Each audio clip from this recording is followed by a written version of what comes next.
Hello everyone, I hope you're having a wonderful day today. It's the day before Christmas Eve and I hope everyone is having a wonderful Christmas time.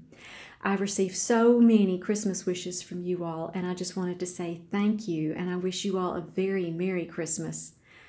Today I thought I would go through my collection and just show you the plants that I have. This is a requested video. One of my friends wanted to just see what orchids I had in my collection and if I had any specific advice on certain types of orchids that I grow. So I'm going to try to go from the oldest plants to the youngest plants. So here we go. Definitely the oldest orchid that I have in my collection is my RTH Singing Dawn. This is my Cattleya. And I know you all have heard me tell this story a few times, but I had just two little tiny shoots of this plant when I first bought it. It was in this tiny little 3-inch pot, and I have a repotting video on this one, and as you know, this is the largest orchid pot that I can find. I'm supposing the next time I repot it, I'm going to have to get a bucket and drill holes in the bottom of it. But this is my oldest orchid. This is what gave me confidence in my orchid growing experience. All the ones that I had had before then were just not very strong plants.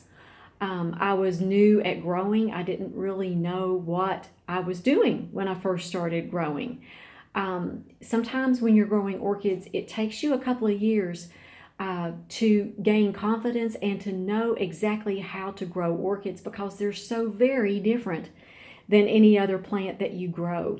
So this is the one that started my success story growing orchids.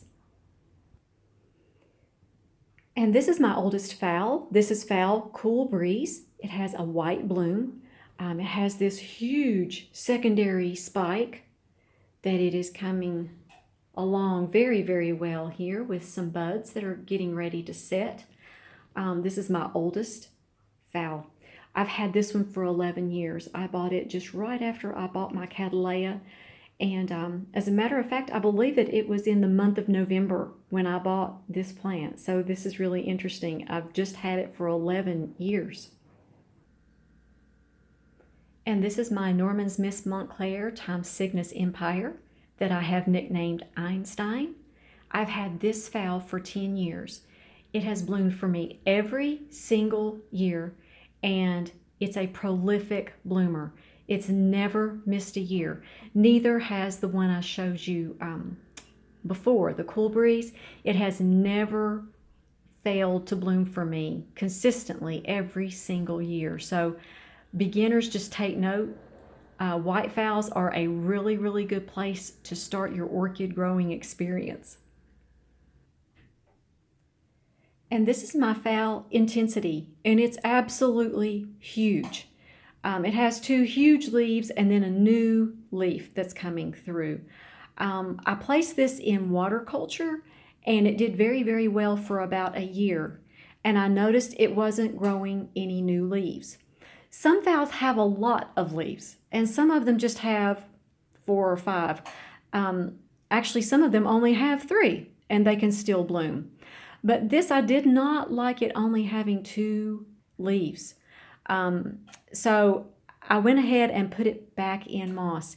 If you notice that your water culture Fowls aren't growing new leaves and something is going on, this one just kept growing roots. It's got roots all the live long day. It's got roots. There's roots everywhere in this pot. But it wasn't growing any new leaves, and they have to have leaves to be able to spike and sustain that spike. So I thought, okay, I'm going to go ahead and put it in moss, and I'm glad I did because it started that new leaf. So just a heads up on that with water culture and some things to look for there. And the 2 Fowls that you see in front of you here, the one on the right is Fowl Legato. The one on the left is Boldens Kaleidoscope. And I've had both of these for 7 years. And they have grown beautifully and bloomed for me every single year. These are very, very strong plants. This one has a primary spike here, and also it has a secondary spike right here that is starting. And this is Fowl Legato. She kind of has her own fan club, and she has a secondary spike, as you see. And she also has a primary spike right here. I just staked these up the other day. So I've had these for about 7 years. These are two of my favorites, by the way. And this is my huge Foul Maryann. This one has salmon pink blooms. And as you see, I'm going to have some more blooms here pretty soon. I've got that secondary spike, and I also have a primary spike coming through the bottom leaf there. So I've had this one for 7 years as well. This is a very, very strong and healthy plant. This is absolutely huge. The span of this plant is probably about 2.5 feet. So this is a very large Phalaenopsis. And this is Brothers Caribe. It has a red bloom on it. And as you see, I have a spike here, and I have a secondary spike starting right here on this node. So I have a lot of things going on right now with my phals. I've had this one for about 6 years. And the interesting thing about this one is I had this one for 2.5 years before it ever bloomed for me. And ever since then, it's been blooming and spiking ever since that 2.5 year period where it just kind of took a rest, for the lack of a better term. I don't really even think it was resting. This is a very large fowl, and it grew a lot of leaves during that time. Lots of roots. As you see, these roots just keep going. And sometimes, you know, they just take some time to develop their leaves and their root systems before they bloom. So that's a good thing to keep in mind. And this is Buddy Fowl, and he has a spike starting right here. And this looks very much like Fowl equestris, that pretty little purple bloom. As a matter of fact, the leaves look like Fowl equestris. So I'm beginning to think this is Fowl equestris. But I've had this one for 6 years. My daughter chose this on a very cloudy, rainy day, had to have it, and I'm so glad she chose this little fowl, because this fowl has been a really good spike and bloom producer. This one took about 2 years off from blooming. Just grew a lot of leaves, a lot of roots, and ever since that first rebloom that I got, it has bloomed very consistently and beautifully for me ever since. And these two miniatures I've had for 3 years. As you know, this is my little green miniature. It has not bloomed for me. It has not rebloomed for me for 3 years. But I'm beginning to notice some changes in it. There's some roots that are growing. This little root tip right here was not there just a few weeks ago. And I'm beginning to see that it's starting to change. So I've moved it to a cooler window. And that was when I started seeing it change a little bit. So I'm going to keep it in front of that cooler window and see if I don't get some blooms. I have a feeling that's what's going to cause it to spike for me. And this is my little star fowl that I have shown you all repeatedly about, you know, growing your orchids in moss with a beautiful little root system.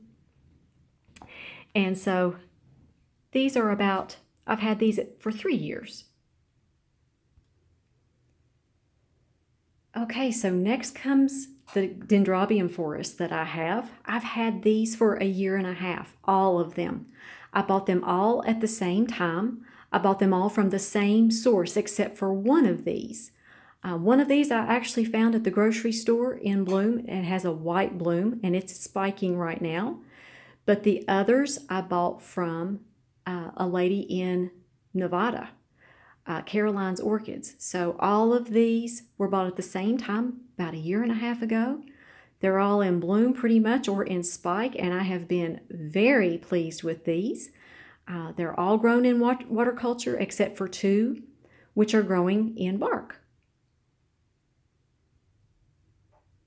And my phals that are at the 1.5 year mark are it's this one, my Faul Golden number 5. I've had this one for right at 1.5 years. This is my first rebloom on this one, which is wonderful.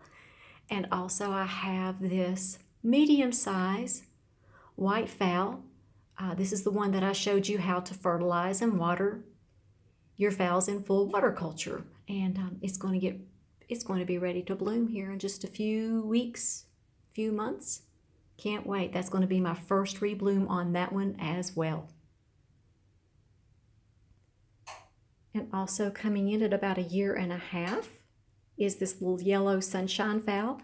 It's already rebloomed for me once. Has a beautiful ruffly yellow bloom to it. So I like this little Faul as well. And then guess what happened? I found Vandas at the grocery store last Valentine's Day. I've had this Vanda Pucara Blue Delight since Valentine's Day, so that's about, 10 months? And this is the second rebloom for me. So I've been so thrilled with these beautiful, beautiful Vandas. As you well know, they have been a real game changer for me. And this is Vanda Sensei Blue. It's just coming out of bloom. The last blooms just faded the other day. And that is the third rebloom I've had from this plant. So I've been so happy with these beautiful Vandas. And then for Mother's Day, I got this one. I believe this one is Vanda Cheyenne. Has a beautiful deep maroon bloom on it. It's absolutely beautiful. This is the one that has the unbelievable root system. I've just enjoyed watching these roots grow so very much. And next in my lineup is my second Boldens Kaleidoscope. I highly recommend that if you have a Fowl that you just truly, truly love, you might want to get 2 of them. And that was the case for this. My husband knew I loved this plant, so he went and got me another one for my birthday. So I've had this one for about 5 months now. And this is my Vanda Tianni cerise. This is that beautiful fuchsia, bright fuchsia colored Vanda that I have. I bought this around the 1st of October. So I'm coming up on about 3 months on this one. Can't wait to see it rebloom. And this is my beautiful Harlequin FAL that I just bought a few weeks ago. Actually, I bought it around the 1st of December. It is fully bloomed out. There was no bud blast, so I'm happy about that. And this is my orchid collection. So thank you all for watching. You all have a Merry Christmas and be highly favored, deeply loved, and greatly blessed. And we'll talk to you soon.